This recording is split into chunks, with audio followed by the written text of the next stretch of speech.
Assalamualaikum warahmatullahi wabarakatuh. Perkenalkan, saya Iksana, NIM 1121094. Saya dari kelas HKI Pidana D. Di sini saya akan menjelaskan tentang tugas UAS Hukum Pidana Material. Yang pertama, bagaimana cara menganalisis perbuatan seseorang menggunakan ilmu hukum pidana material dengan baik sesuai syarat dan konsekuensi atas perbuatannya sehingga dapat mematuhi aturan yang berlaku di Indonesia. Di sini ada kasus tentang hukum pembunuhan. Kasus pidananya berupa urusan utang piutang berlanjut pembunuhan. Tindak pidana pembunuhan di sini berlaku seseorang perempuan bernama si A yang awalnya si A berhutang kepada 3 tetangganya dan si A tak kunjung membayarnya. Para tetangga itu kemudian menagih utang tersebut. Saking kesalnya, si penagih utang tersebut melontarkan kata-kata kasar kepada orang yang berhutang atau si A. Kemudian si A tak terima karena dihina sehingga nekat menusuk dengan senjata yang tajam berupa pisau.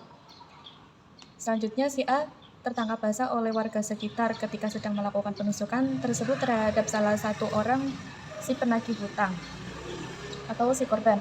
Kemudian warga sekitar mengamankan si pelaku dibawa ke pihak yang berwenang dan sang korban dibawa ke rumah sakit. Tetapi ketika di tengah perjalanan sayangnya nyawanya si korban tidak dapat terselamatkan.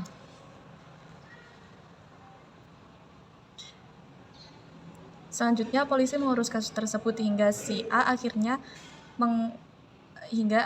mengetahui kalau si A itu adalah pelakunya. Kemudian si A akhirnya mendapat hukuman berupa 15 tahun penjara paling lama, yaitu diatur dalam pasal Undang-Undang 338 KUHP. Selanjutnya syarat pemidanaan. Tindak pidana perbuatan. Yang pertama, tindak pidana perbuatan. Orang tersebut melakukan pembunuhan dengan niat yang disengaja atau disebut juga dengan dolus. Si A telah melakukan perbuatan melawan hukum karena melanggar pasal 338 KUHP dan hal tersebut telah memenuhi peraturan undang-undang atau SMH. Sifat melawan hukum. Tujuan pidana, menghilangkan nyawa orang lain. Selanjutnya,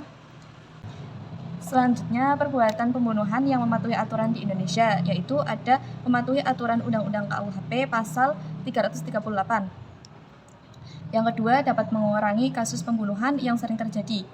Terus, siap untuk dipenjara atau dihukum jika melanggar perbuatan pembunuhan. Dan yang terakhir, membayar denda jika melanggar. Selanjutnya, pada pertanyaan yang kedua, bagaimana harapan Anda mengenai hukum pidana material di Indonesia pada masa yang akan datang?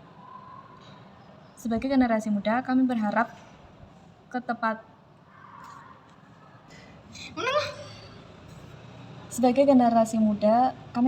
ke depannya Indonesia dapat mengadili perbuatan seseorang dalam menetapkan hukumnya secara adil dan seadil-adilnya, sesuai dengan undang-undang yang sudah berlaku, karena yang sering terjadi dalam hal pemidanaan seseorang yang berkuasa menggunakan kekuasaan tersebut dalam hal hukuman, kejahatan, atau kecurangan dalam pembelaan diri di depan hukum atas ketetapan hukuman yang berlaku. Kemudian, jika orang yang tidak mempunyai kekuasaan, dia akan pasrah dengan apa yang telah ditetapkan oleh hakim, sehingga dia merasa bahwa dia tidak memiliki kekuasaan sama sekali. Peraturan yang sudah berlaku, walaupun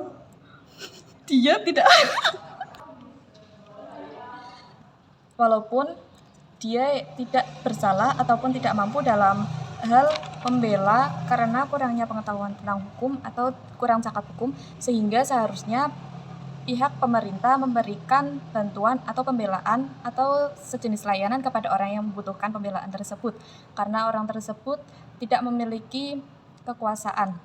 Terima kasih. Sekian dari saya. Wassalamualaikum warahmatullahi wabarakatuh.